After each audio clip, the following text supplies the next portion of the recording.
How to change keyboard on your Android device. Hey guys, welcome back to the channel. In today's tutorial, we're going to see how to easily change keyboard on your Android device. So let me just show you guys what keyboard I have currently. So I'll just go over here and then open up Notes app.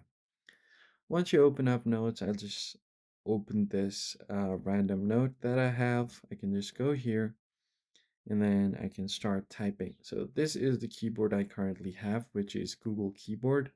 Now, if you want to change it, what you need to do is go to Settings, scroll down here and find General Management. Then you have your language and keyboard option.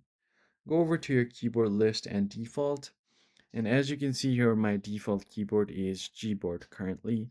And if you want to change it to anything else, you can do that as well. So let's say if I want to change it to my Samsung keyboard, what I can do is go to default keyboard and then tap Samsung keyboard as my default.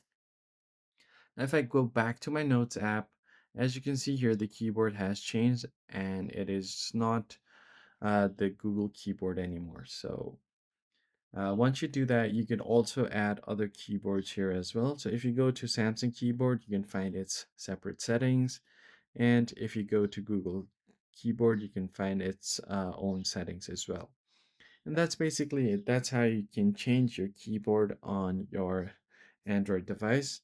Now you could also customize your keyboard accordingly. So if I just go over here and change my default keyboard back to Gboard right over here, I can go to my Gboard settings and then go to themes and I can change the theme. So let's say if I want to make my keyboard green, I can just tap on this theme and then the keyboard will be green. Then click on apply and it'll be good to go. That's basically it, guys. If you found the tutorial helpful, hit the like button down below, subscribe to the channel, and I'll catch you guys in the next one.